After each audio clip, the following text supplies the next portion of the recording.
ನಮಸ್ಕಾರ ಪ್ರಿಯ ವೀಕ್ಷಕರೇ, ಯೇಸು ಕ್ರಿಸ್ತನ ಶಕ್ತಿಶಾಲಿಯಾದ ಹೆಸರಲ್ಲಿ ನಿಮಗೆ ಸುಸ್ವಾಗತವನ್ನು ಕೋರಲು ಬಯಸುತ್ತೇನೆ. ಸ್ತ್ರೀಯರ ಬಗ್ಗೆ ನಾವು ಇಲ್ಲಿ ಮಾತಾಡ್ತಿದ್ದೀವಿ, ಸತ್ಯವೇದದ ಸ್ತ್ರೀಯರ ಬಗ್ಗೆ ಮಾತನಾಡ್ತಿದ್ದೀವಿ.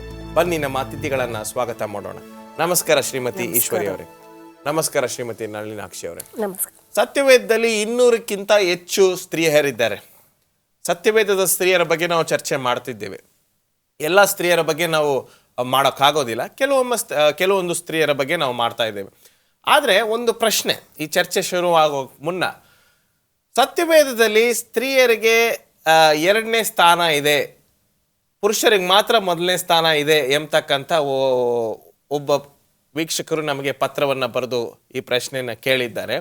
ಯಾಕೆ ಸ್ತ್ರೀಯರಿಗೆ ಮಾತ್ರ 2ನೇ ಸ್ಥಾನ ಸತ್ಯವೇದದಲ್ಲಿ? ಬರೀ ಪುರುಷರಿಗೆ ಮಾತ್ರ ಸಾಕಷ್ಟು ಮಹತ್ವವನ್ನು ಪಡೆದಿದ್ದಾರೆ, ಯಾಕೆ? ಅದಕ್ಕೇನಾದರೂ ಉತ್ತರ ಇದೆಯಾ ಶ್ರೀಮತಿ ಈಶ್ವರಿ ಅವರೇ? ಅಂದರೆ ಯೇಸು ಸ್ವಾಮಿ ಆದಮ್ಮ ಯಾವಳು ಮಾಡಿದಾಗ್ಲೂ ಆದಮ್ಮನಿಗೆ ಸಹಾಯಕಳಾಗಿ ಮಾಡಿದಾಳೆ ಅಂತ ನಾವು ಅದರ ಜೊತೆಗಾರರಾಗಿ ನಾವು ಸಹ ಅದೇ ರೀತಿ ಮಹಿಳೆಯರು ನಮ್ಮ ಸಭೆಗಳಿಗೆ ನಾವು ಉದ್ಧಾರ ಮಾಡಬೇಕಂದ್ರೆ ಒಂದು ಸಹಾಯಕರಾಗಿ ನಾವು ಪರವಾಗಿಲ್ಲ ಅಂತ ಹೇಳ್ತೀರಾ? ನಾವು ಸ್ವಲ್ಪ ಇದ್ದು ಪ್ರೋತ್ಸಾಹ ಕೊಡ್ಬೋದು ಅಂತ ನನಗೆ ಅನಿಸ್ತದೆ. 2ನೇ ಸ್ಥಾನ ಇದ್ರೆ ಪರವಾಗಿಲ್ಲ ಅಂತ ಹೇಳ್ತೀರಾ? ನಿಮ್ಮ ಅನಿಸಿಕೆ ಏನು ಶ್ರೀಮತಿ ನಳಿನಾಕ್ಷಿ ಅವರೇ? ಖಂಡಿತ ಪಾಸ್ಟ್ರೆ, ಯಾಕೆಂತಂದ್ರೆ ಇವಾಗ ಸೃಷ್ಟಿ ಕಾರ್ಯವನ್ನು ನಾವು ನೋಡುವಾಗ ಆದಾಮನಿಗೆ ಸರಿ ಬೀಳ್ತಕ್ಕಂಥ ಸಂಗಾತಿ ಬೇಕು ಅಂತ ಅವಳನ್ನು ಸೃಷ್ಟಿ ಮಾಡಿದ್ಲ ಹೊರತು ಅವಳನ್ನು ಸೃಷ್ಟಿ ಮಾಡ್ಬಿಟ್ಟು ನಂತರ ಆದಾಮನ ಸೃಷ್ಟಿ ಮಾಡಲಿಲ್ಲ. ಇದು ನೋಡುವಾಗ ಸಹಜವಾಗಿ ಹೆಣ್ಣಿಗೆ ಬಹುಶಃ ಒಂದು 2ನೇ ಸ್ಥಾನ ಇದೆಯೇನೋ. ಆದರೂ ಕೂಡ ಸತ್ಯವೇದ ಹೇಳ್ತಾ ಇದೆ, ಪುರುಷನಲ್ಲದ ಸ್ತ್ರೀ ಕೂಡ ಅಪೂರ್ಣನು ಅಂತ ಹೇಳ್ತಾ ಇದೆ. ಹಾಗಾಗಿ ಪುರುಷನಿಗಾಗಿನೇ ಸ್ತ್ರೀಯನ್ನು ಉಂಟು ಮಾಡಿದ್ರೂ ಕೂಡ ಇಲ್ಲಿ ಪುರುಷನ ಒಂದು ಸಂಪೂರ್ಣತೆ ಇಲ್ಲಿ ಸ್ತ್ರೀ ಮೂಲಕ ಇಲ್ಲಿ ತುಂಬಿಕೊಳ್ಳುತ್ತೆ. ಇಲ್ಲ, ನೀವಿಬ್ರು ನನ್ನ ಪ್ರಶ್ನೆಗೆ ಉತ್ತರವನ್ನೇ ನೀಡಲಿಲ್ಲ. 2ನೇ ಸ್ಥಾನ ಸತ್ಯವೇದದಲ್ಲಿ ಸ್ತ್ರೀಯರಿಗಿದೆ ಅಂತ ಒಂದು ಭಾವನೆ ಇದೆ, ಅದು ನಿಜವಾ ಸುಳ್ಳ? ಇರಬಹುದು ಪಾಸ್ಟರ್, ಖಂಡಿತ ಅಂತ ಅನ್ಕೊಳ್ತೀನಿ. ಇದು ನನ್ನ ವೈಯಕ್ತಿಕವಾಗಿ ಕೇಳೋದಿದ್ರೆ ಇರಬಹುದು. ಓಕೆ, ಇವತ್ತು ನಾವು ಯಾವ ಸ್ತ್ರೀ ಬಗ್ಗೆ ಮಾತಾಡ್ತಿದ್ದೀವಿ? ನಾವು ಇವತ್ತು ಸಾರಳ ಬಗ್ಗೆ ನಾವು ಮಾತಾಡ್ತಾ ಇದ್ದೇವೆ. ಆಕೆ ಬಂದು ಅಬ್ರಹಾಮನ ಮಡದಿ, 10 ವರ್ಷ ಚಿಕ್ಕವಳಾಗಿರ್ತಾಳೆ, ಅತಿ ಸುಂದರಿಯಾಗಿ ಅವಳು ಇರ್ತಾಳೆ. ಮತ್ತು ಆತನ ಯಾವಾಗಲೂ ಹಿಂಬಾಲಕಳಾಗಿ. ಈಗ ಅಬ್ರಾಹ್ಮನನ್ನ ತೆಗೆದುಕೊಂಡಾಗ ಅಬ್ರಾಹ್ಮ ಬಂದು ಹೆಸರುವಾಸಿ ಫಾದರ್ ಆಫ್ ಫೇತ್, ನಂಬಿಕೆಯ ತಂದೆ ಅಂತ ನಾವು ನೋಡ್ತೇವೆ. ಅಂಥದ್ರಲ್ಲಿ ತುಂಬ ಸುಂದರವಾಗಿರ್ತಕ್ಕಂಥ ಒಂದು ಮಹಿಳೆ. ಈಗ ನಾವು ಸುಂದರವಾಗಿರ್ತಕ್ಕಂಥ ಮಹಿಳೆಯನ್ನು ನಾವು ತೆಗೆದುಕೊಂಡ ಅಥವಾ ಸ್ತ್ರೀಯನ್ನು ತೆಗೆದುಕೊಂಡಾಗ ನಾವು ಇವರ ಮಕ್ಕಳು ಹೇಗೆ ಚೆನ್ನಾಗಿರ್ತಾರೆ ಅಂತ ನಾವು ನೋಡ್ತೀವಿ. ಈಗ ಒಂದು ಸಾಧಾರಣವಾಗಿ ಒಂದು ಗಂಡು ಹೆಣ್ಣನ್ನು ನೋಡಿದಾಗ ಗಂಡು ಕೂಡ ಬೆಳ್ಳಗಿದೆ, ಗುಂಡಕ್ಕಿದೆ, ಆ ಸ್ತ್ರೀ ಕೂಡ ಬೆಳ್ಳಕ್ಕಿದ್ದಾಳೆ, ಚೆನ್ನಾಗಿದ್ದಾಳೆ, ಇವ್ರಿಗೆ ಹುಟ್ಟತಕ್ಕಂಥ ಮಗು, ನಾವು ಯಾವಾಗಲೂ ಹಂಗೆ ಲೋಕಾರೂಢಿಯಾಗಿ ಮಾತಾಡುವಾಗ ಆ ವಿಚಾರದಲ್ಲಿ ನಾವು ನೋಡುವಾಗ ಸಾರಳು ತುಂಬ ಸುಂದರವಾಗಿದ್ಲು, ಅಬ್ರಾಹ್ಮನ ಹೆಂಡತಿ. ಆದರೆ ಅವರ ಜೀವನದಲ್ಲಿ ತುಂಬ ಒಂದು ಮುಖ್ಯವಾಗಿರ್ತಕ್ಕಂಥ ವಿಷಯ ಇರಲಿಲ್ಲ. ಅದು ಯಾವುದು ಶ್ರೀಮತಿ ನಳಿನಾಕ್ಷಿ? ಅವರಲ್ಲಿ ಒಂದು ಕೊರತೆ ಇತ್ತು ಪಾಸ್ಟ್ರೆ, ಯಾಕೆಂದ್ರೆ ಅವ್ರಿಗೆ ತುಂಬ ವರ್ಷ ಮಕ್ಕಳು ಇರಲಿಲ್ಲ. ಅವ್ರಿಗಾಗಲೇ ವಯಸ್ಸನ್ನು ಮೀರಿ ದಾಟ್ಬಿಟ್ಟಿದ್ರು. ಅವರು ಮಕ್ಕಳನ್ನು ಹಡ್ತಕ್ಕಂಥ ಒಂದು ವಯಸ್ಸು ಅವ್ರಿಗೆ ಮುಗಿದೋಗಿತ್ತು. ಅಂಥ ಒಂದು ಪರಿಸ್ಥಿತಿ ಆ ಕುಟುಂಬದಲ್ಲಿ ಇರೋದನ್ನು ನಾವು ನೋಡ್ತಾ ಇದ್ದೀವಿ. ಈ ಒಂದು ಸಾರಳ ಬಗ್ಗೆ ನಾವು ಮಾತಾಡುವಾಗ ತುಂಬ ಮುಖ್ಯವಾಗಿರ್ತಕ್ಕಂಥ ಒಂದು ವಿಷಯವನ್ನ, ನಿಜವಾದ ವಯಸ್ಸು ಒಂದು ಸ್ತ್ರೀಗೆ ಲೋಕಾರೂಢಿಯಾಗಿ ಮತ್ತು ವಿಜ್ಞಾನದ ಒಂದು ಅರಿವಲ್ಲಿ ಇಷ್ಟು ವಯಸ್ಸೊಳಗೆ ಮಾತ್ರ ಸ್ತ್ರೀ ಮಗುವನ್ನು ಏರ್ತಾಳೆ, ಅದಕ್ಕೆ ಮೇಲೆ ಏರೋದಿಲ್ಲ ಅಂತ ವೈದ್ಯಕೀಯರು ಹೇಳ್ಬಿಡ್ತಾರೆ, ನಮ್ಮ ವಿಜ್ಞಾನ ಹೇಳ್ಬಿಡ್ತದೆ, ಲೋಕ ಹೇಳ್ಬಿಡ್ತದೆ. ಆದರೆ ಈ ಒಂದು ಸಾರಳ ವಿಚಾರವಾಗಿ ನಾವು ನೋಡಬೇಕಾದ್ರೆ ಸುಮಾರು ವರ್ಷಗಳು ಮಕ್ಕಳಿರಲಿಲ್ಲ, ವಯಸ್ಸಾಗ್ಬಿಟ್ಟಿತ್ತು. ಅಬ್ರಾಹ್ಮನಿಗೂ ವಯಸ್ಸಾಗ್ಬಿಟ್ಟಿತ್ತು, ಸಾರನಿಗೂ ವಯಸ್ಸಾಗ್ಬಿಟ್ಟಿತ್ತು. ಆ ಒಂದು ವಾತಾವರಣವನ್ನು ಸ್ವಲ್ಪ ವಿವರಿಸ್ತೀರಾ? ಅಂದರೆ ಈಗ ನೋಡಬೇಕಾದ್ರೆ ನಮ್ಮ ಒಂದು ಸಮಾಜದಲ್ಲಿ ಹೆಣ್ಣು ಮಕ್ಕಳಿಗೆ ಒಂದು 35 ವರ್ಷ ಒಳಗೆ ಹೆಣ್ಣು ಮಕ್ಕಳು ಆಗಬೇಕು ಅಂತ ಆಗ್ತದೆ, ಬೇಗ ಮದುವೆ ಮಾಡ್ತಾರೆ, ಅಷ್ಟು ಆಗ್ತದೆ. ಆದರೆ ಸಾರಳ ವಿಷಯದಲ್ಲಿ ನಾವು ನೋಡುವಾಗ ಅವಳು 80 ಮೀರಿ ಹೋಗಿ ಅವಳು ವಯಸ್ಸು ಮುಗಿದಿತ್ತು ಅಂತ ನೋಡ್ತೀವಿ. ಆದರೆ ಬಂಜತನ ಅವಳಲ್ಲಿತ್ತು. ಅದು ಒಂದು ದೊಡ್ಡ ಕೊರತೆ ಕುಟುಂಬದಲ್ಲಿ. ಆಕೆ ಮಕ್ಕಳಾಗಬೇಕು ಅಂತ ಭಾಳ ಆಸೆ ಪಡ್ತಾಯಿದ್ನು. ಆತನೂ ಸಹ, ತಂದೆಯೂ ಸಹ, ಅಬ್ರಾಹ್ಮನೂ ಸಹ ನಾನು ತಂದೆ ಆಗಬೇಕು ಅಂತ ಯೋಚನೆ ಮಾಡ್ತಿದ್ನು, ಆಸೆ ಪಡ್ತಾಯಿದ್ನು.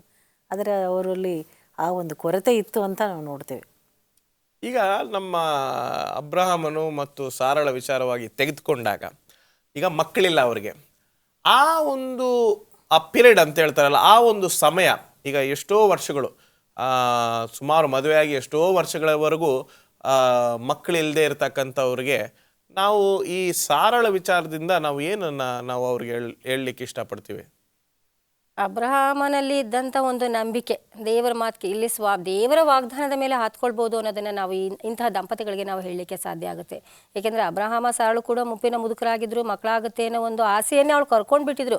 ಅಂಥ ಒಂದು ಸಂದರ್ಭದಲ್ಲಿ ಅವ್ರಿಗೆ ಒಂದು ದೇವರ ಒಂದು ಮಾತು ಕೇಳಿಸ್ತು, ದೇವರ ಮಾತಿಗೆ ವಿಧೇಯರಾದರು, ಅದರಂತೆ ಮಕ್ಕಳನ್ನು ಪಡ್ಕೊಂಡು ಅಂತ ನಾವು ನೋಡ್ತೀವಿ. ಇವಾಗ ಈ ವಿಚಾರವನ್ನು ತೆಗೆದುಕೊಂಡು ಇಂತಹ ದಂಪತಿಗಳಿಗೆ ನಾವು ಹೇಳ್ತಕ್ಕಂಥ ವಿಷಯ ಅಂತ ಹೇಳಿದ್ರೆ ಭಯ ಪಡೋದು ಬೇಕಾಗಿಲ್ಲ. ಏಕೆಂದರೆ ವಿಜ್ಞಾನ ಎಷ್ಟೇ ಮುಂದುವರೆದಿರಲಿ, ಏನೇ ಆಗಿರಲಿ, ಆದರೆ ದೇವರ ವಾಗ್ದಾನಕ್ಕೆ ನಾವು ಹಾತ್ಕೊಳ್ಳುವಾಗ ದೇವರು ಖಂಡಿತವಾಗ್ಲೂ ಯಾವುದೋ ಒಂದು ರೂಪದಲ್ಲಿ ಅವರಿಗೆ ಒಂದು ಸಮಾಧಾನ ಅಂತ ಒಂದು ಭಾಗ್ಯವನ್ನು ಕೊಡ್ಬೋದು ಅನ್ನೋದ್ರ ಮೂಲಕ ನಾವು ತಿಳಿಸ್ಬೋದು. ಸಾರಳು ತುಂಬ ಸುಂದರವಾಗಿರ್ತಕ್ಕಂಥ ಸ್ತ್ರೀ, ಎಲ್ಲ ಅದನ್ನೆಲ್ಲ ನಾವು ಚರ್ಚೆ ಮಾಡಿದ್ದೇವೆ. ಈಗ ವಿಜ್ಞಾನಕ್ಕೆ ವಿರುದ್ಧವಾಗಿ, ಲೋಕ ನಂಬತಕ್ಕಂಥ ಒಂದು ನಂಬಿಕೆಗೆ ವಿರುದ್ಧವಾಗಿ ದೇವರು ನೇಮಕ ಮಾಡಿರ್ತಕ್ಕಂಥದ್ದು ನಮ್ಮ ಜೀವನದಲ್ಲಿ ನಡೀತದೆ. ಅದನ್ನು ಯಾರೂ ತಪ್ಸಕ್ಕಾಗಲ್ಲ ಅಲ್ವೇ? ಆದರೆ ಇಲ್ಲಿ ಸತ್ಯವೇದದಲ್ಲಿ ನಾವು ನೋಡುವಾಗ ಅಂದರೆ ಈ ಒಂದು ಇದರಲ್ಲಿ ನಾವು ವಿಜ್ಞಾನದ ಪ್ರಕಾರ ಇಷ್ಟು ವಯಸ್ಸಿಗೆ ನಾವು ಮಕ್ಕಳನ್ನು ಪಡಿತೀವಿ. ಆದರೆ ಇಲ್ಲಿ ಆ ದೇವದೂತರು ಬಂದು ಹೇಳುವಾಗ ನಿನಗೆ ಮಗು, ನೀ ತಾಯಿ ಆಗ್ತೀಯ ಅನ್ನುವಾಗ ಆಕೆ ನಕ್ಕಳು. ಅಂದರೆ ಸಾಧಾರಣವಾಗಿ ಸಹಜವಾಗಿ ಮಕ್ಕಳನ್ನು ಮೀರಿ ನಾನು ಮುದುಕಿ ಆಗುವಾಗ ನನಗೆ ಹೆಂಗೆ ಮಕ್ಕಳಾಗ್ತದೆ ಅಂತ. ಸೊ ಅದು ಅವಳ ಒಂದು ಗುಣ ಸ್ವಭಾವದಲ್ಲಿ ಅದು ತೋರಿಸುತ್ತದೆ. ಅಂದರೆ ಅವಳು ಮಕ್ಕಳಾಗೋದೇ ಇಲ್ಲ ಅಂತ ಅವಳು ಒಂದು ಭರವಸೆಯಲ್ಲಿ ಇರ್ತಾಳೆ. ಆದರೆ ದೇವರ ಒಂದು ಯೋಜನೆಯೇ ಬೇರೆಯಾಗಿತ್ತು. ಮನುಷ್ಯನ ಆಲೋಚನೆ, ದೇವರ ಆಲೋಚನೆ ಬೇರೆ. ಸಾರಳಿಗೆ ವಯಸ್ಸಾಗೋಗಿದೆ, ನಿನಗೆ ಮಗು ಹುಟ್ಟುತ್ತೆ ಅಂತ ಬಂದು ಸಾರಳಿ ಹೇಳಿದಾಗ ಸಾರಳು ಏನು ಮಾಡ್ತಾಳೆ? ಸಹಜವಾಗಿ ಅವಳಲ್ಲೂ ಕೂಡ ಇದೇ ಒಂದು ಭಾವನೆ ಬಂದಿದೆ ಪಾಸ್ಟರ್. ಅಯ್ಯೋ, ಈ ವಯಸ್ಸಲ್ಲಿ ನಾನು ಮಗು ಹಡಿಲಿಕ್ಕೆ ಸಾಧ್ಯನಾ? ಇದು ಎಂಥ ಮಾತು ಇದು? ಅವಳು ಒಂದು ರೀತಿ ಬೊಂಗ್ತಾಳೆ, ನಗ್ತಾಳೆ. ಆದರೆ ಇದು ಸಹಜವಾಗಿ ಬಂದಂಥ ವಿಷಯ ಅಲ್ವೇ? ಇದು ನನಗನ್ಸೋ ಪ್ರಕಾರ ಇದು ಸಹಜ ಅಂತ ಅನಿಸುತ್ತೆ. ಏಕೆಂತಂದರೆ ಇದು ಪ್ರಕೃತಿಗೆ ಒಂದು ವಿರುದ್ಧವಾದ ಒಂದು ರೀತಿ. ಆದರೆ ದೇವರ ಆಲೋಚನೆಯನ್ನು ನಾವು ಅರ್ಥ ಮಾಡ್ಕೊಳ್ಳಿಕ್ಕೆ ಸಾಧ್ಯ ಇಲ್ಲ ಅನ್ನೋದನ್ನು ಇದ್ರ ಮೂಲಕ ಕಂಡುಕೊಳ್ಬೇಕಾಗಿದೆ. ಇಲ್ಲ, ಇದರಲ್ಲಿ ತುಂಬ ಮುಖ್ಯವಾಗಿರ್ತಕ್ಕಂಥ ವಿಷಯ, ದೇವರು ನಿನಗಾಗುತ್ತೆ ಅಂತ ಹೇಳಿದ್ದಾರೆ, ಆಗಬಹುದು ಅಂತ ಹೇಳ್ತಾ ಇದ್ದಾರೆ, ನಿನಗೆ ಆಗುತ್ತೆ ಅಂತ ಹೇಳ್ತಾ ಇದ್ದಾರೆ. ಆ ವಿಚಾರದಲ್ಲಿ ನಗಾಡ್ತಾಳೆ ಸಾರಳು. ಸೊ ನಾವು ಒಂದು ಸಣ್ಣ ವಿರಾಮಕ್ಕೆ ಹೋಗ್ತಾ ಇದ್ದೀವಿ. ಈ ಒಂದು ಚರ್ಚೆಯನ್ನು ಮುಂದುವರಿಸೋಣ. ಪ್ರಿಯ ವೀಕ್ಷಕರೇ, ಸಾರಳಿಗೆ ವಯಸ್ಸಾಗಿದೆ, ಹಣ್ಣಿನ ಮುದುಕಿಯಾಗಿದ್ದಾಳೆ. ಅವಳು ಮಗುವನ್ನು ಹೇರ್ತಾಳ. ಆ ಮಗು ಹೆಸರು ಏನು, ಅದನ್ನೆಲ್ಲ ನಾವು ಮುಂದಿನ ಒಂದು ವಿಚಾರದಲ್ಲಿ ನಾವು ನೋಡೋಣ. ಒಂದು ಸಣ್ಣ ವಿರಾಮಕ್ಕೆ ಹೋಗೋಣ. ಪುನಃ ಬನ್ನಿ, ಸಾರಳಿಗೆ ಏನಾಯ್ತು ಅಂತ ನೋಡಿ.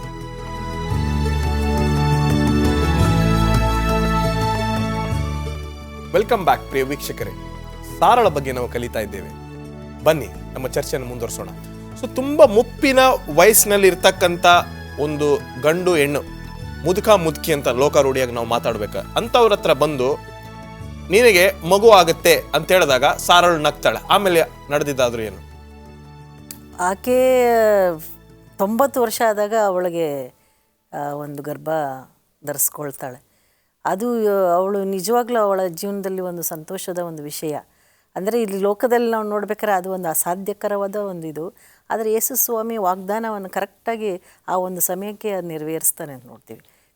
ದೇವ್ರು ಹೇಳಿರ್ತಾರೆ, ನಾನು ಈ ದೇಶಕ್ಕೆಲ್ಲ ನಾನು ನಿನ್ನ ತಂದೆ, ಫಾದರ್ ಆಫ್ ನೇಷನ್ ಅಂತ ಮಾಡ್ತೀನಿ ಅಂತ. ಸೊ ಅದು ಒಂದು ನೆರವೇರ್ತದೆ, ಮಗು ಆಗ್ತದೆ. ಈಸಾಕನು ಅಂತ ಹೆಸರಿಡ್ತಾರೆ ಆ ಮಗುಗೆ. ಸೊ ಅದು ಆ ಒಂದು ಕೊರತೆಯನ್ನು ದೇವರು ನೀಗಿಸ್ತಾರೆ ಅಂತ ನಾವು ನೋಡ್ತೇವೆ. ಕೊರತೆಗಳನ್ನು ನೀಗಿಸ್ತಾನೆ ದೇವರು. ಯಾವ ರೀತಿಯಾದ ಸಂದೇಹ ಬೇಡ, ಸಾರಳನ್ನ ಕೇಳಿ ಅಂತ ಶ್ರೀಮತಿ ಈಶ್ವರಿ ಅವರು ಹೇಳ್ತಾ ಇದ್ದಾರೆ. ನಿಮ್ಮ ಅನಿಸಿಕೆ?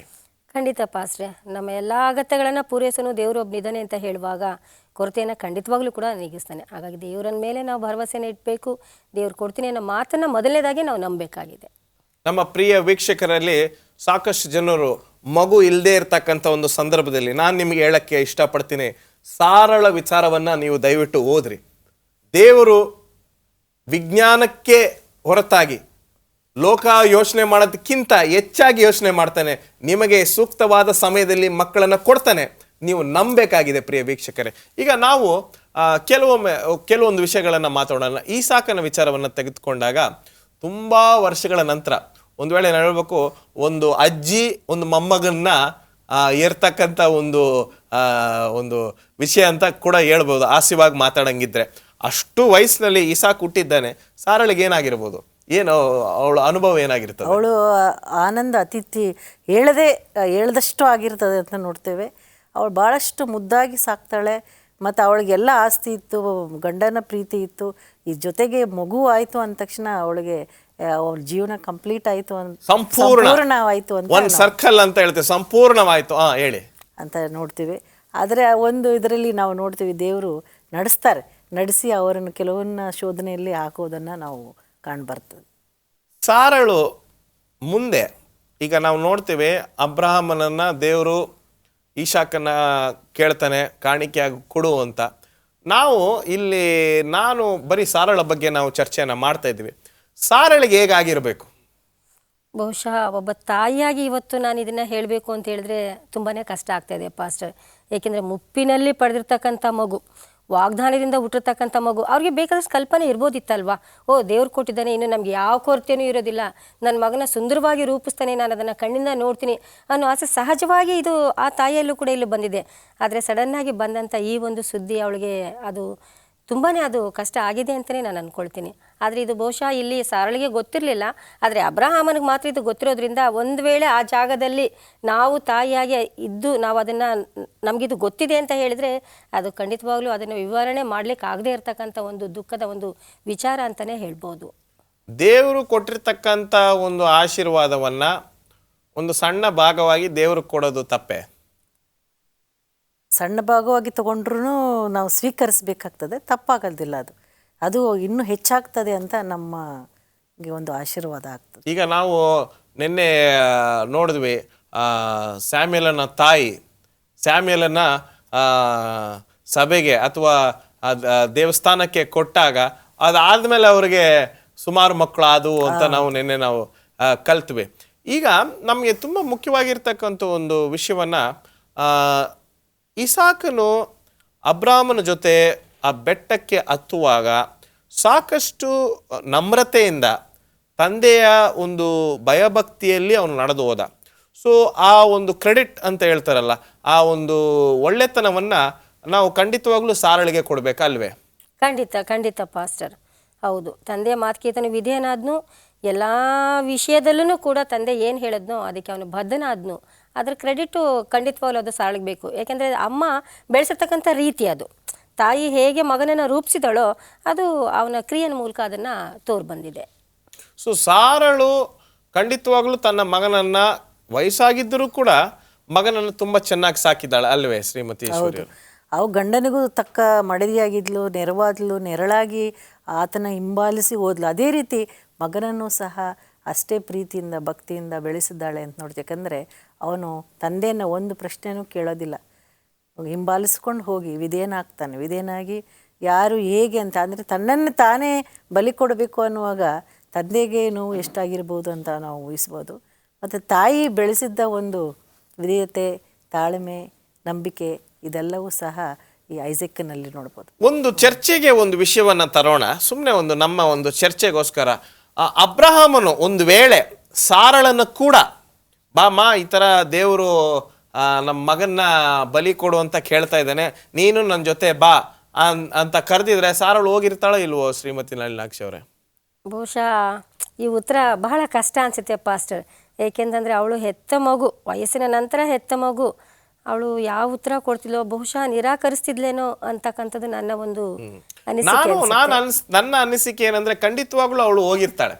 ಯಾಕೆಂದ್ರೆ ಅಬ್ರಾಹ್ಮನ ಹೆಂಡತಿ ನಂಬಿಕೆಯ ಒಂದು ತಂದೆಯ ಹೆಂಡತಿ ಆಗಿದ್ದಾಳೆ. ಸೊ ನಂಬಿಕೆಯ ತಾಯಿ ಅಂತ ಹೇಳ್ಬೇಕು ಈ ಸಾರಳನ. ಅವಳು ದೇವರಿಗೆ ಖಂಡಿತವಾಗ್ಲೂ ವಿಧೇಯತೆಯಿಂದ ಖಂಡಿತವಾಗ್ಲೂ ದೇವ್ರು ಕೇಳಿರ್ತಕ್ಕಂಥ ಕಾಣಿಕೆನ ಕೊಟ್ಬಿಡ್ಬೇಕು ಅಂತ ಹೋಗಿರ್ತಾಳೆ ಅಂತ ನನ್ನ ಅನಿಸಿಕೆ. ನಿಮ್ಮ ಅನಿಸಿಕೆ ಶ್ರೀಮತಿ? ಹೌದು, ಹೋಗಿರ್ತಾಳೆ.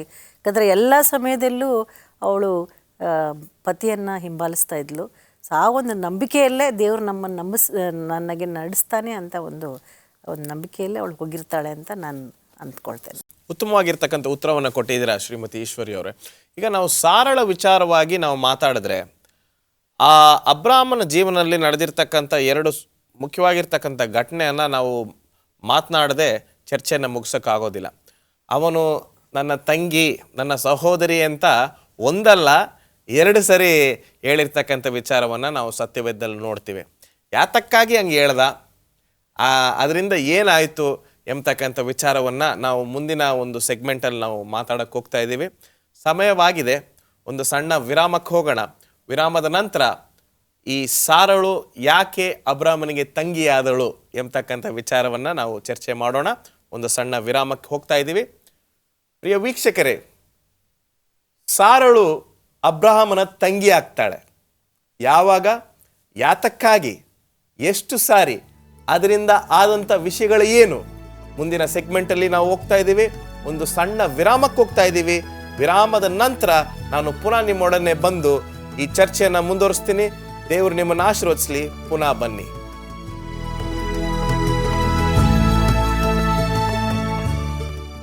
ವೆಲ್ಕಮ್ ಬ್ಯಾಕ್ ಪ್ರಿಯ ವೀಕ್ಷಕರೇ. ಸಾರಳ ಬಗ್ಗೆ ನಾವು ಕಲಿತಾ ಇದ್ದೇವೆ.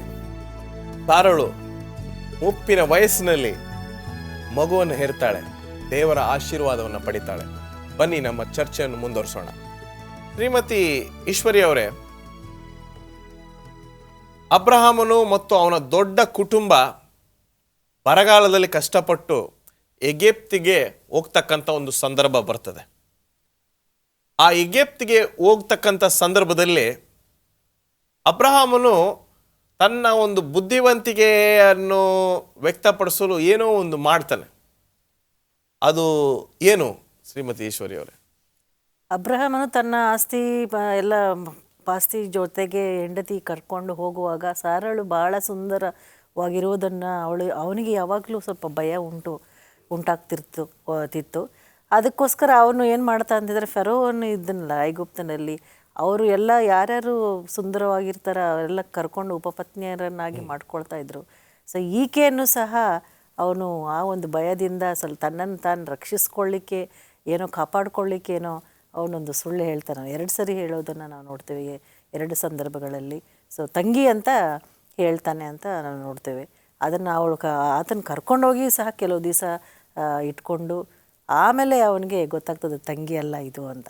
ಸೊ ಇದು ಅವನ ಒಂದು ಶೋಧನೆ, ಒಂದು ಸಮಯ ಅಂತ ನಾವು ಶೋಧನೆ ಸಮಯ ಸುಂದರವಾಗಿ ಹೇಳಿದ್ದೀರಾ. ಈಗ ಫರೋಹನು, ಆಗಿನ ಕಾಲದ ರಾಜ ಫರೋಹನು, ಅವನು ಯಾವ ಸುಂದರವಾಗಿರ್ತಕ್ಕಂಥ ಸ್ತ್ರೀಯನ್ನು ನೋಡಿದ್ರು ಅವನ ಹೆಂಡತಿಯಾಗಿ ಕರ್ಕೊಂಡೋಗಿ ಇಟ್ಕೊಳ್ತಾ ಇದ್ದ ಅಂತ ಶ್ರೀಮತಿ ಈಶ್ವರಿ ಅವರು ನಮಗೆ ಮಾಹಿತಿ ನೀಡಿದ್ದಾರೆ. ಫರೋಹನಿಗೆ ಗೊತ್ತಾಗುತ್ತೆ ಸಾರಳು ಬಂದು ಅಬ್ರಹಾಮನ ತಂಗಿ ಅಲ್ಲ, ಹೆಂಡತಿ ಅಂತ ಗೊತ್ತಾಗುತ್ತೆ. ಯಾವುದರಿಂದ ಗೊತ್ತಾಗಿರ್ಬೋದು? ಅವಳ ನಡತೆಯಿಂದನಾ, ಅವಳ ಒಂದು ಗುಣದಿಂದನಾ, ಅಥವಾ ದೇವರು ಫರೋಹನಿಗೆ ಹೇಳಿರ್ತಾಳ? ಆ ವಿಚಾರ ಏನಾದರೂ ಸ್ವಲ್ಪ ಹೇಳಿ ಶ್ರೀಮತಿ. ಇಲ್ಲಿ ಅಬ್ರಹಾಮನನ್ನ ಹೆಂಡತಿಯನ್ನ ತಂಗಿ ಅಂತ ಹೇಳುವಾಗ ಇಲ್ಲಿ ಸುಂದರವಾದ ಹೆಂಡತಿಯನ್ನ ಅಥವಾ ಸುಂದರವಾದ ಸ್ತ್ರೀಯರನ್ನ, ಹೆಂಡತಿಯರು ಅಂತ ಹೇಳಿದ್ರೆ ತಪ್ಪಾಗುತ್ತೆ, ಸುಂದರವಾಗಿರ್ತಕ್ಕಂಥ ಸ್ತ್ರೀಯರನ್ನ ಅವನು ತನ್ನ ಅರಮನೆಯ ಒಂದು ಸ್ಥಳದಲ್ಲಿ ಇಟ್ಕೊಳ್ತಾ ಇದ್ನು. ಈಗಾಗಲೇ ಇವರು ನಮಗೆ ತಿಳಿಸ್ಕೊಟ್ಟಿದ್ದಾರೆ. ಇಲ್ಲಿ ಯಾವಾಗ ಇದನ್ನು ಇಟ್ಕೊಳ್ತಾರೋ ಇಲ್ಲಿ ಇದ್ದಕ್ಕಿದ್ದಾಗೆ ದೇವರು ಇಲ್ಲಿ ಒಂದು ಅದ್ಭುತವನ್ನು ಮಾಡ್ತಾನೆ ಅಂತಲೇ ಹೇಳ್ಬೋದು. ಇಲ್ಲಿ ಫರೋಹನಿಗೆ ಇದ್ದಕ್ಕಿದ್ದಾಗೆ ಕಾಯಿಲೆ ಬರುತ್ತೆ, ಒಂದು ರೋಗ ಬರುತ್ತೆ. ಇವನಿಗೆ ಆಶ್ಚರ್ಯ ಆಗುತ್ತೆ, ಯಾಕೆ ನನಗೆ ಇದ್ದಕ್ಕಿದ್ದಾಗೆ ಈ ಥರ ಒಂದು ಕಾಯಿಲೆ ಬಂದಿದೆ ಏನು ಅನ್ನೋ ಒಂದು ಆ ಒಂದು ಶೋಧನೆಯಲ್ಲಿ ನನಗೆ ಯಾಕೆ ಈ ಥರ ಆಯಿತು ಅನ್ನೋದನ್ನು ಯಾವಾಗ ಅವನು ಅದನ್ನು ವಿಷಯವನ್ನು ತಿಳ್ಕೊಳ್ಬೇಕು ಅಂತ ಹೇಳುವಾಗ ಆವಾಗ ಸತ್ಯ ಸಂಗತಿ ಹೊರ ಬರುತ್ತೆ. ಇದು ನಾನು ಮತ್ತೊಬ್ಬನ ಹೆಂಡತಿಯನ್ನು ನಾನು ನನ್ನ ಹತ್ರ ಇಟ್ಕೊಂಡಿರ್ತಕ್ಕಂಥದ್ರಿಂದ ನನಗೆ ಈ ಒಂದು ಕಾಯಿಲೆ ಬಂದಿದೆ. ಯಾಕೆಂದರೆ ನಾನು ಮಾಡ್ತಕ್ಕಂಥದ್ದು ತಪ್ಪು. ಏಕೆಂದರೆ ಪರಸ್ತ್ರೀಯರನ್ನು ಹೆಂಡತಿಯನ್ನು ಪರಸ್ತ್ರೀ ಅಂತ ಹೇಳೋದಕ್ಕಿಂತ ಮತ್ತೊಬ್ಬನ ಹೆಂಡತಿಯನ್ನು ಇಲ್ಲಿ ತಾನು ಇಟ್ಕೊಂಡಿರ್ತಕ್ಕಂಥದ್ದು ತಪ್ಪು ಅನ್ನೋ ಒಂದು ಅರಿವನ್ನು, ತಿಳುವಳಿಕೆಯನ್ನು ದೇವರು ಅವನಿಗೆ ಕಾಯಿಲೆ ಮೂಲಕ ಇಲ್ಲಿ ತೋರಿಸ್ತಾನೆ ಅನ್ನೋದನ್ನು ಸತ್ಯವೇದ ನಮಗೆ ಇಲ್ಲಿ ತಿಳಿಸ್ಕೊಡ್ತಾ ಇದೆ ಪಾಸ್ಟರ್. ಸೊ ಈಗ ಆದಿಕಾಂಡ 3ನೇ ಅಧ್ಯಾಯ 6ನೇ ವಚನದಲ್ಲಿ ಹೇಳುತ್ತೆ, ಅವಳು ಆ ಹಣ್ಣನ್ನು ನೋಡಿದಾಗ ಆ ಹಣ್ಣು ಕಣ್ಣಿಗೆ ರಮ್ಯವಾಗಿತ್ತಂತೆ. ಪದ ಉಪಯೋಗಿಸಿರೋದು ರಮ್ಯವಾಗಿರೋದು. ಯಾಕೆ ದೇವರು ಯಾವುದನ್ನು ಮಾಡಬೇಡ ಅಂತ ಹೇಳ್ತಾನೋ ಅದು ನಾವು ಮನುಷ್ಯರಾಗಿ ಮಾಡ್ತೀವಿ. ಈಗ ಫರೋಹನ ವಿಚಾರದಲ್ಲಿ ನಾವು ಹೇಳ್ಬೇಕಾದ್ರೆ ಅವನು ಅದನ್ನು ಮಾಡಬಾರ್ದಾಗಿತ್ತು, ಆದರೂ ಮಾಡದ್ನಲ್ಲ. ಆದರೆ ಸಾರಳು ಅವನು ಅದನ್ನು ಮಾಡಿದ್ದಕ್ಕೆ ದೇವರು ಇಮ್ಮಿಡಿಯೇಟ್ ಆಗಿ ಅವನಿಗೆ ಶಿಕ್ಷೆಯನ್ನು ಕೊಟ್ಟರು ರೋಗದ ಮೂಲಕ ಅಂತ ನಾವು ನೋಡ್ತೀವಿ. ನಿಮ್ಮ ಅನಿಸಿಕೆ? ಹೌದು, ನಾವು ಯಾವುದು ಆಕರ್ಷಕವಾಗಿರ್ತದೋ ಅದನ್ನು ನಾವು ಪಡೀಲಿಕ್ಕೆ ನೋಡ್ತೀವಿ. ಆ ರಾಜನ ಫರೋಹನು ಸಹ ಅದೇ ಒಂದು ಶೋಧನೆಯಲ್ಲಿ ಬೀಳ್ತಾನೆ. ಆಮೇಲೆ ಅವನಿಗೆ ಶಿಕ್ಷೆ ಆದಾಗ ಅವನಿಗೆ ತಿಳಿದು ಬರ್ತದೆ ನಿಜಾಂಶ ಏನು ಅಂತ. ಆಗ ಅವನು ಹೋಗಿ ಅದನ್ನು ಪಶ್ಚಾತ್ತಾಪ ಪಡ್ತಾನೆ.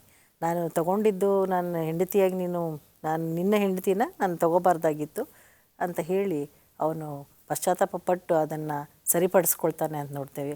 ಆ ರೋಗವು ಸಹ ಅವನಿಂದ ಹೋಗುತ್ತೆ. ಈ ಸಾರಳ ಒಂದು ಸುಂದರವಾದ ಜೀವನದ ಬಗ್ಗೆ ನಾವು ಚರ್ಚೆ ಮಾಡ್ತಿದ್ದೇವೆ. ತುಂಬ ಸುಂದರತಿ, ತುಂಬ ವರ್ಷಗಳಿಂದ ಮಕ್ಕಳಿಲ್ಲ, ದೇವರು ಒಂದು ಮಗುವನ್ನು ಕೊಡ್ತಾರೆ. ಆಮೇಲೆ ಈ ರೀತಿಯಾದ ಒಂದು ಸಾಕ್ಷಿ ಕೊಡ್ತಕ್ಕಂಥ ಒಂದು ಸಂದರ್ಭಗಳು ಅವಳ ಜೀವನದಲ್ಲಿ. ದೇವರ ಒಂದು ಹಸ್ತ ಅವಳ ಮೇಲೆ ಇತ್ತಾ ಇಲ್ವಾ ಶ್ರೀಮತಿ ನಳಿನಾಕ್ಷಿ ಅವರೇ? ಖಂಡಿತ ಇತ್ತು ಅಂತಲೇ ನಾನು ಹೇಳ್ತೀನಿ ಪಾಸ್ಟ್ರಿ. ಯಾಕೆಂದರೆ ದೇವರ ಹಸ್ತ ಇಲ್ಲದೆ ದೇವರ ನಡೆಸುವಿಕೆಯನ್ನು ನಾವು ಅರ್ಥ ಮಾಡ್ಕೊಳ್ಳಿಕ್ಕೆ ಸಾಧ್ಯ ಆಗ್ತಾ ಇರಲಿಲ್ಲ. ದೇವರ ಹಸ್ತ ಇರೋದ್ರಿಂದನೇ ಇದೆಲ್ಲ ಕೂಡ ಆಯಿತು. ಅಂದರೆ ಇಲ್ಲಿ ಒಂದು ಸಣ್ಣದಾಗಿ ಅಬ್ರಹಾಮನ ಒಂದು ಸಣ್ಣ ಬಲಹೀನತೆ ಹೇಳ್ಬೋದು. ಎಲ್ಲಿ ಸುಂದರ ಹೆಂಡತಿಯಿಂದ ನನ್ನ ಪ್ರಾಣಕ್ಕೆ ಎಲ್ಲಿ ಅಪಾಯ ಬರುತ್ತೋ ಅಂತ ಅವನು ಸುಳ್ಳು ಹೇಳಿದ್ನ ಹೊರತು ಖಂಡಿತವಾಗ್ಲೂ ಇದು ನಂಬಿಕೆಯ ತಂದೆ. ಹೌದು ಹೌದು, ನಂಬಿಕೆಯ ತಂದೆ ಅಂತ ನಾವು ಕರೀತಕ್ಕಂಥ ಅಬ್ರಹಾಮನಿಗೆ ಸ್ವಲ್ಪ ಚಿಕ್ಕ ಬಲಹೀನತೆ, ಒಂದು ಸಣ್ಣ ಬಲಹೀನತೆ ಅಂತ ಹೇಳಿದ್ರೆ ತಪ್ಪಾಗೋದಿಲ್ಲ. ಅವನಿಗೆ ತನ್ನ ಮೇಲೆ ನಂಬಿಕೆ ಇರಬೇಕು, ತನ್ನ ಹೆಂಡತಿ ಮೇಲೆ ನಂಬಿಕೆ ಇರಬೇಕು. ಆದರೆ ಈ ಸಣ್ಣ ಬಲಹೀನತೆ ಅಂತ ತುಂಬ ಸುಂದರವಾಗಿ ಹೇಳಿದ್ದೀರಾ. ಇನ್ನೊಂದು ವಿಷಯ, ಈ ಒಂದು ಸಾರಳ ಒಂದು ಜೀವನದಿಂದ ನೀವು ಸ್ವಂತ ಜೀವನದಲ್ಲಿ ಕಲಿತಕ್ಕಂಥ ನೀತಿ ಪಾಠ ಏನು? ಸರಳ ಜೀವನದಿಂದ ನಾವು ಗಂಡನಿಗೆ ನಾವು ಯಾವಾಗಲೂ ಸಹಾಯಕರಾಗಿ ನೆರವಾಗಿರಬೇಕು. ಆತನು ಹೋಗುವಲ್ಲಿ ನಾವು ಹಿಂಬಾಲಿಸ್ತಾ ಹೋಗಬೇಕು.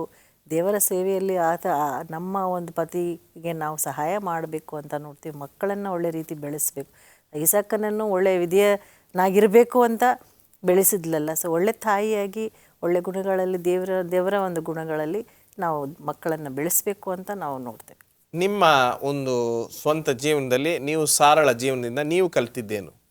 ಇಷ್ಟೇ ಇದೆ ಪಾಸ್ಟ್ರೆ. ಈಗಾಗಲೇ ನಮ್ಮ ಸಹೋದರಿ ಹೇಳಿಬಿಟ್ಟಿದ್ದಾರೆ, ಒಳ್ಳೆ ಗುಡ್ ವೈಫ್, ಉತ್ತಮವಾದ ಹೆಂಡತಿಯಾಗಿದ್ಲು, ದೇವರಿಗೆ ವಿಧೇಯಳಾದ್ಲು, ದೇವರ ಭಯಭಕ್ತಿಯಲ್ಲಿ ಬೆಳೆಸಲು, ಅದೇ ರೀತಿ ಮಗನನ್ನು ಕೂಡ ದೇವರ ಭಯಭಕ್ತಿಯಲ್ಲಿ ಬೆಳೆಸ್ತಂಥ ಒಬ್ಬ ತಾಯಿ ಇವಳಾಗಿದ್ಲು. ಈಗ ಸಾರಳನ್ನ ನಾವು ತೆಗೆದುಕೊಂಡಾಗ ನಗದ್ಲು. ಈಗ ನಗೋದು ವಿಚಾರದಲ್ಲಿ ಒಂದು 2 ನಿಮಿಷ ಮಾತಾಡೋಣ. ಈಗ ಸಾರಳು ದೇವರು ಬಂದು ನಿನ್ನ ಮೂಲಕ ನಾನು ಒಂದು ಅದ್ಭುತವನ್ನು ಮಾಡ್ತೀನಿ ಅಂತ ಹೇಳಿದಾಗ ನಕ್ಬಿಟ್ಲು ಅವಳು. ಅದು ಬಂದು ತಪ್ಪಾಗೋಯ್ತು. ಆ್ಯಕ್ಚುಲಿ ಒಂದು ವಿಧದಲ್ಲಿ ನೋಡಿದ್ರೆ ಅದು ತಪ್ಪಾಗೋಯ್ತು. ದೇವರ ಮೇಲೆ ಸ್ವಲ್ಪ ಒಂದು ಕ್ಷಣಕ್ಕೆ ತನ್ನ ನಂಬಿಕೆಯನ್ನು ಅಳಗಾಡಿಸ್ಬಿಟ್ಲು. ಅದರ ಬಗ್ಗೆ ನಿಮ್ಮ ಅನಿಸಿಕೆ? ನಗುವಿನಲ್ಲಿ ಹಲವಾರು ವಿಧಗಳನ್ನು ನಾವು ನೋಡ್ಬೋದು. ಸಂತೋಷದಿಂದ ನಗ್ಬೋದು, ದುಃಖದಿಂದನೂ ಕೂಡ ಕೆಲವೊಮ್ಮೆ ನಗು ಬರುತ್ತೆ, ವ್ಯಂಗ್ಯವಾದ ಒಂದು ನಗು ಬರುತ್ತೆ, ವಿಡಂಬನೆಯ ನಗು ಬರುತ್ತೆ. ಇಲ್ಲಿ ಬಹುಶಃ ನನ್ನ ಅನಿಸಿಕೆ ಪ್ರಕಾರ ಇವಳಿಗೆ ಬಂದಂಥದ್ದು ಒಂದು ರೀತಿ ವಿಡಂಬನೆ ಇರ್ಬೋದು. ಅಯ್ಯೋ ಏನಪ್ಪ ಇದು, ದೇವರು ಈ ವಯಸ್ಸಲ್ಲಿ ನಾನು ಮಗು ಕೊಡ್ತೀನಿ ಅಂತ ಹೇಳ್ತಿದ್ದನಲ್ಲ, ಕೊಡೋ ವಯಸ್ಸಲ್ಲೇ ಕೊಡೋದನ್ನು ಬಿಟ್ಬಿಟ್ಟು ಈ ವಯಸ್ಸಲ್ಲಿ ಕೊಡ್ತಕ್ಕಂಥದ್ದು ಇದು ಎಂಥದ್ದು ಇದು ಅನ್ನೋ ಒಂದು ಭಾವನೆ, ಅವಳ ಮನಸ್ಸಲ್ಲಿ ಬಂದಂಥ ಭಾವನೆಯನ್ನು ಈ ನಗುವಿನ ರೂಪದಲ್ಲಿ ಅವಳು ತೋರಿಸಿದಾಳೆ ಅಂತ ನಾನು ಅಂದ್ಕೊಳ್ತಾ ಇದ್ದೀನಿ. ತುಂಬ ಚೆನ್ನಾಗಿ ಹೇಳಿದ್ರಿ. ನಮ್ಮ ಸ್ಟುಡಿಯೋಕ್ಕೆ ಬಂದಿದ್ದಕ್ಕಾಗಿ ನಿಮಗೆ ಕೃತಜ್ಞತೆಗಳು. ವಂದನೆಗಳು ನಳಿನಾಕ್ಷಿ ಅವರೇ, ನಮಸ್ಕಾರ. ವಂದನೆಗಳು. ಪ್ರಿಯ ವೀಕ್ಷಕರೇ, ಸಾರಳು ಆ ಮುಪ್ಪಿನ ವಯಸ್ಸಿನಲ್ಲಿ ಒಂದು ಮಗುವನ್ನು ಹೆರ್ತಾಳೆ, ಅವನನ್ನು ಸರಿಯಾಗಿ ಸಾಕ್ತಾಳೆ, ಒಳ್ಳೆಯ ವಿಧತೆಯ ಒಂದು ಮಗನಾಗಿ ಸಾಕ್ತಾಳೆ. ಗಂಡನಿಗೆ ಯಾವಾಗಲೂ ಭಯಭಕ್ತಿಯಿಂದ ಗಂಡನ ಹಿಂಬಾಲಿಸಲು ಒಳ್ಳೆ ಸ್ತ್ರೀಯಾಗಿದ್ದಳು. ಅವಳ ಜೀವನದಿಂದ ನಾವು ಸಾಕಷ್ಟು ವಿಚಾರಗಳನ್ನ ಕಲ್ತಿದ್ದೇವೆ. ನೀವು ಕೂಡ ಕಲ್ತಿದ್ದೀರಾ ಅಂತ ನಾವು ನಂಬ್ತೇವೆ. ದೇವರು ನಿಮ್ಮನ್ನು ಆಶೀರ್ವದಿಸಲಿ.